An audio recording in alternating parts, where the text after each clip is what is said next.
Hello everyone, and welcome to this morning's meditation.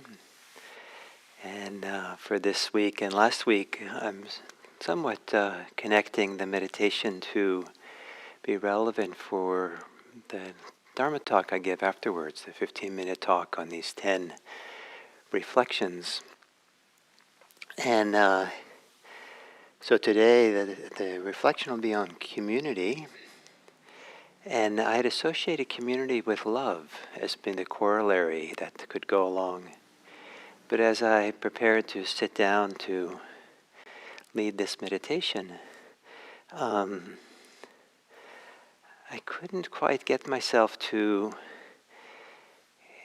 get connected or to evoke this, this capacity or interest in teaching about or guiding you in love or metta, loving kindness. Because what superseded it, or what seems to be stronger as I bring this to mind, is happiness. And maybe there's a connection, I hope there's a connection between happiness and love, happiness and goodwill. And so, and I don't know which is harder for us, for you, to connect to your basic goodwill for yourself and to others, or whether it's more difficult to connect to a sense of happiness, delight, and joy. But when I think of community this morning, I think of my great delight and appreciation for others. I feel so fortunate to live in a world where I have encounters with wonderful people, and as I've practiced over these years, it seems like people are becoming more wonderful the more I get to know them, and the more I'm able to have opportunity to meet them behind their more public expressions, what they reveal most publicly, and there are depths and wonderfulness, and I assume in everyone, and happiness maybe with oneself. I think I've become more and more of a friend with myself, or my mind is more friendly with me, or I don't know exactly what direction it is, that sense of certain kind of happiness with, to sit down to meditate and to be present. It just brings a sense of delight and joy. So you're welcome to ignore my words if the topic of happiness and the way I present it doesn't speak to you. And there's all kinds of reasons for that. Some are situational of what's happening in your life these days. But to begin the meditation, to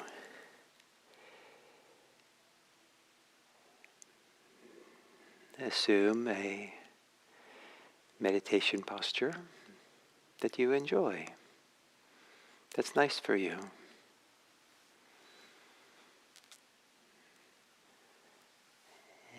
And whatever that might be, that you enjoy and is nice for you, to help cultivate a sense of clear attention, a clarity about this moment here.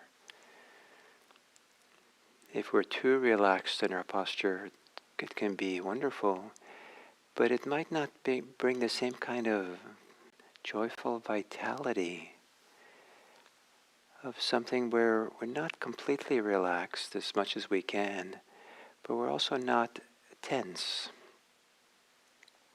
A nice balance of alertness in the posture. And gently closing the eyes.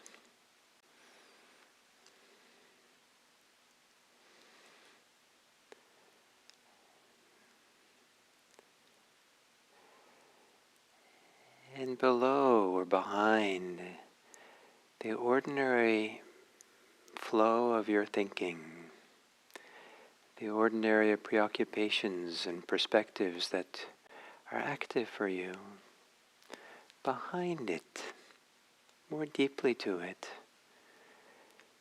Is there some way in which you can feel a deeper kinship with yourself, a deeper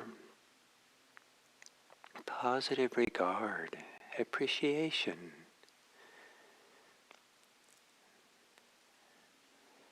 for this person who has accompanied you your whole life in a certain way?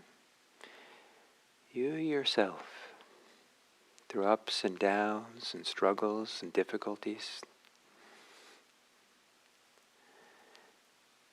And can you, as you sit here in a simple, maybe a non-verbal way, sit with an appreciation or friendliness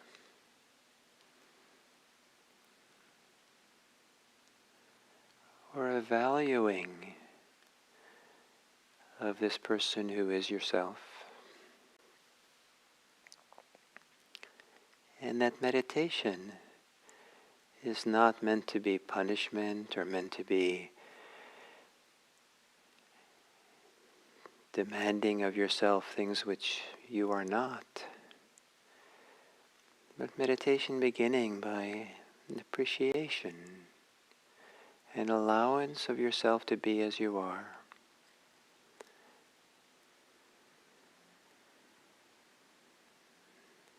Appreciating this. Is there a way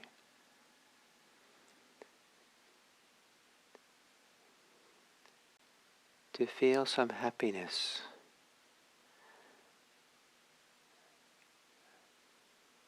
of accompanying yourself, being in touch, being connected here and now to your breathing, to your body,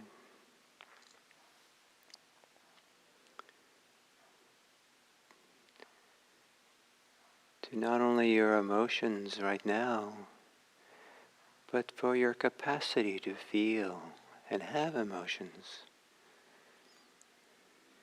even difficult ones.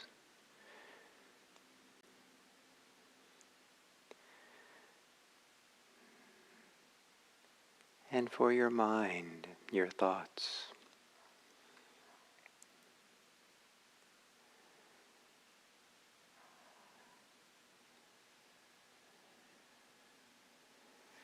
And so then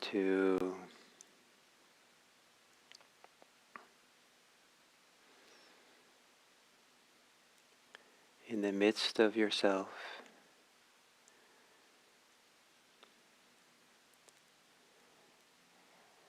as if it carries with it a wave of appreciation, a wave of happiness. Feel the experience of breathing as it moves through your body.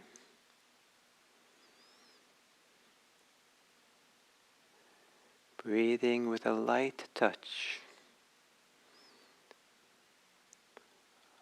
or mindfulness with a light touch.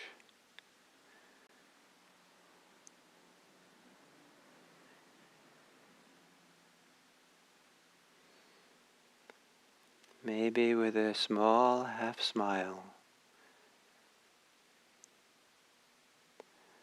that reminds you that happiness, delight, appreciation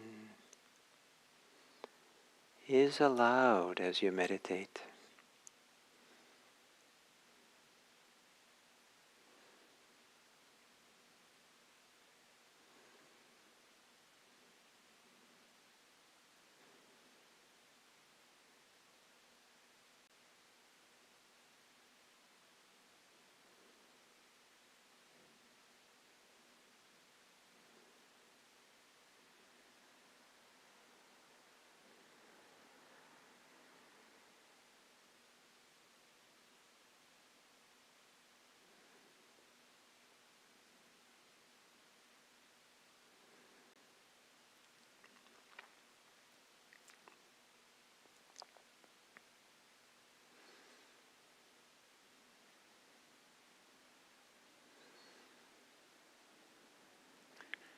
And this happiness of the Dharma, it's not something you create or drive from the control tower in the head,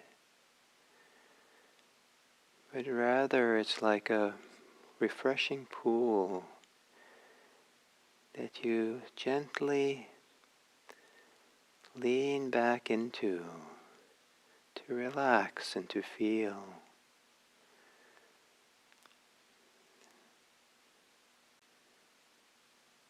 To breathe with the gentle waves of breathing.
Sometimes there can be a certain happiness, or it may be contentment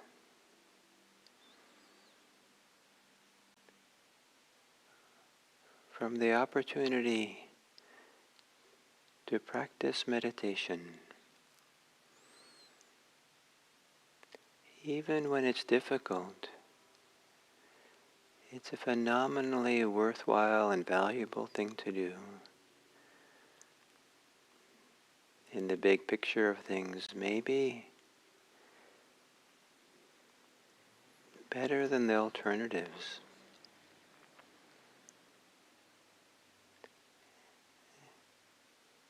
And maybe there's a contentment or inspiration or happiness with this opportunity to practice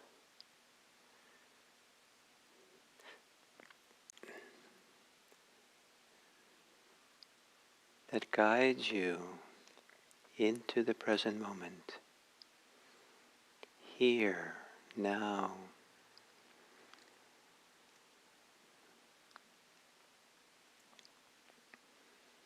And a quieting of the mind.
And then as we come to the end of this meditation,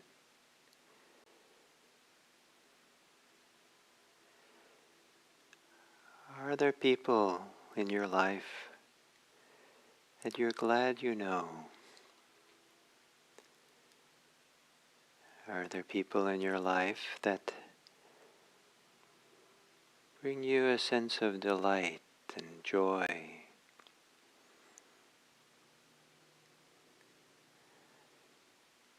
And can you imagine taking that delight, joy, appreciation, and spreading it outwards to others? So it's not specific or limited to any individual, but something that spreads outwards to all beings. May all beings be happy, and may I share my happiness with all beings. May all beings be safe, and may I contribute safety to all. May I be safe for others. May all beings be peaceful, and may I interact peacefully with others. And may all beings be free, and may I free them from my judgments and expectations, even my needs, allowing everyone an opportunity to be appreciated and to appreciate themselves. May all beings be happy.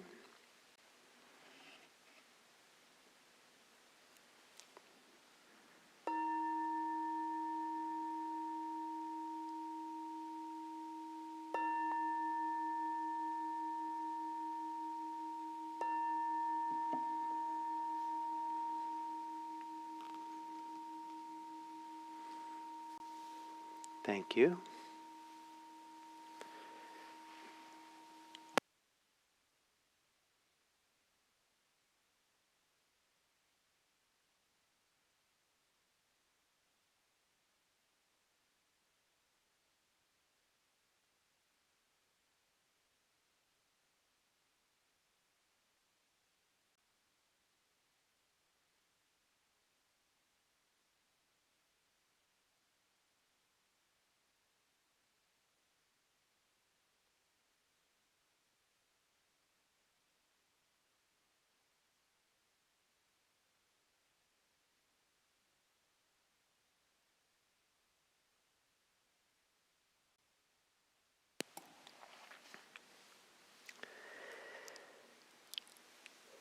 So today, the topic for reflection is community.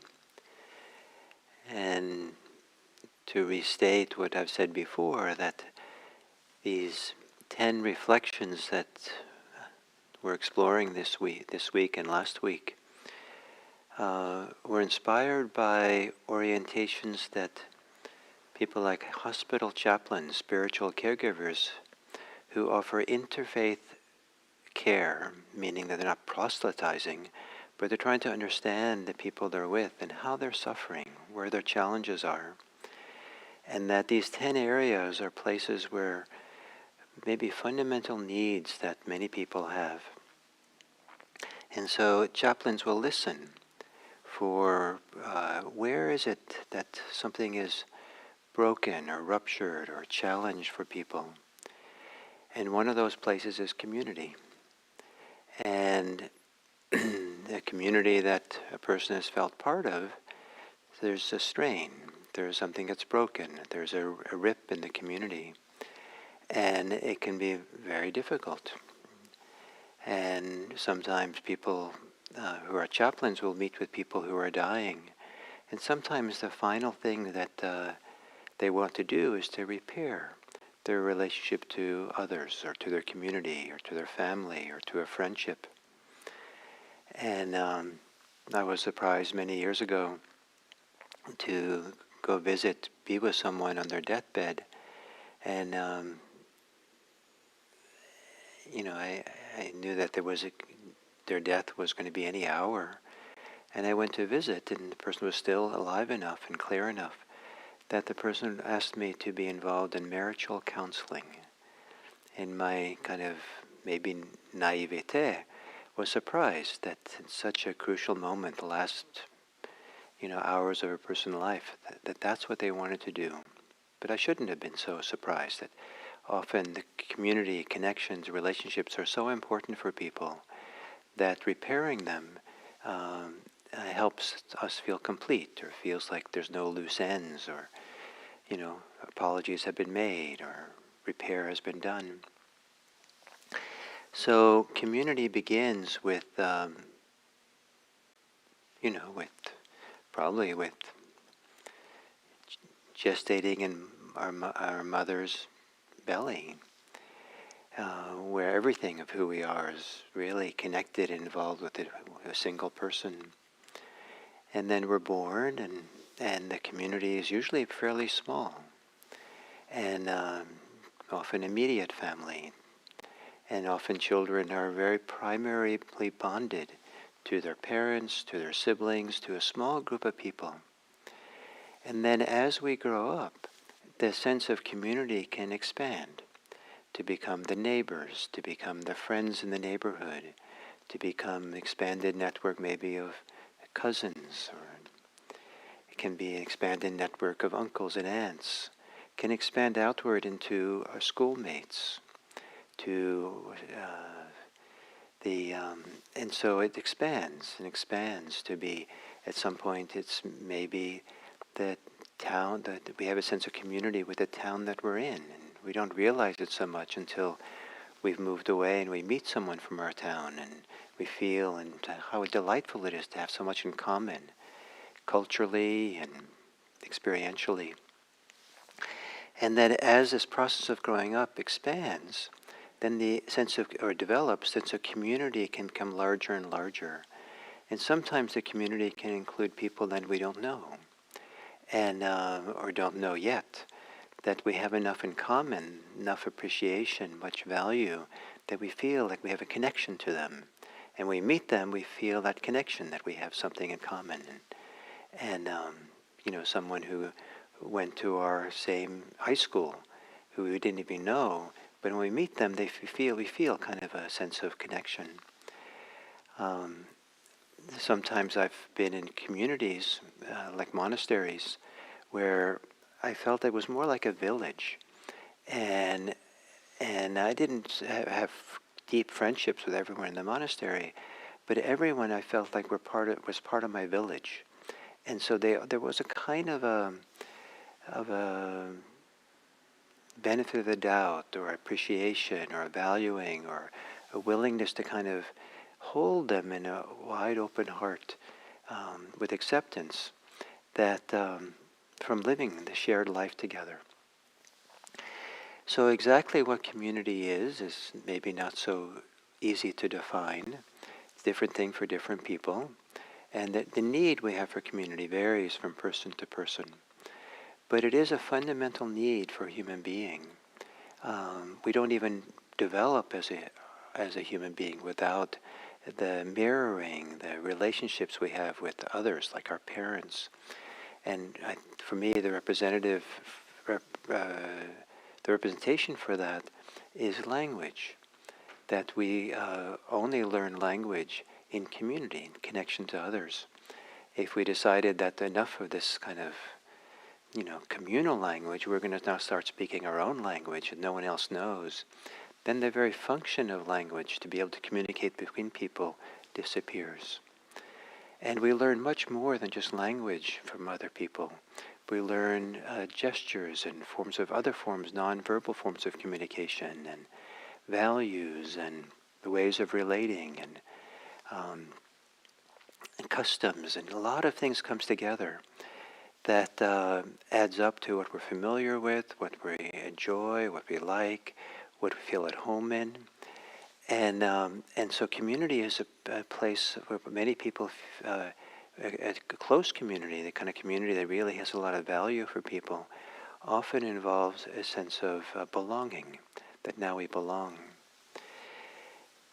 And community, sometimes there's an expectation that community should be easy. We should just have it automatically. We should be made. Other people should help us feel like we belong. One aspect of community goes back to the earlier reflection on agency. Community is a place where we can act, where we have some agency, like we can contribute, we can do something. And if it's only one way, the community, like community takes care of me, then I think that it's much more fragile, much more, maybe not quite the same feeling of belonging that has when we feel like we have a role, we can contribute. So, so to be a contributor to the community, to give gifts. One of the most classic ways of supporting healthy community is gift giving. And it can be very small forms of gifts. But gift giving helps create community. Acts of listening to others. Volunteering, doing small acts of kindness. Here at IMC, one of the ways that many people feel really a strong sense of community is when they start becoming a volunteer. There's other ways of feeling a strong sense of community, for sure. It's quite special to just be together and share a practice and the teachings with others who are interested in it. But when we can kind of invest ourselves and offer part of ourselves and feel we have that ability, that agency, that capacity, that's one of the ways that some people help create a sense of community for themselves. Rather than being passively waiting for community to happen, we are the builders of community. And community is difficult. Social relationships are hard. So part of being in a community is to, again, not expect everything to go the way we want or everything to be easy, but again to contribute to what does it take to reconcile? What does it take to find harmony with differences? And what does it take to work together with the challenges we have in community? And I've seen over and over again that sometimes community and sense of connection to others and warmth and friendship and depth of kind of connection is facilitated by a healthy involvement with the challenges of community life, the conflicts that we can have, and to really stay there and get to know each other in relationship to the conflict, and understand people, understand ourselves, and find our way through it. This is a way of deepening a sense of investment to a community, a sense of value in community, a sense of really kind of being understanding and developing a healthy sense of belonging, because the belonging comes from the work of helping to create the community and keep it together. So of course we can't do that with everyone, but it involves many, many layers of what we mean by the community. And this year there's in the United States there's a national election, and so what does it mean to be in community with a whole nation? And how do we relate in a way that we contribute and support and work with the differences that we have, rather than shutting down or creating opposition automatically, or us versus them? Because when we have us versus them, we limit the possibility of community, of communion, of meeting together. In Norwegian, my language I grew up with, the word community is samfunn, and that means meeting together.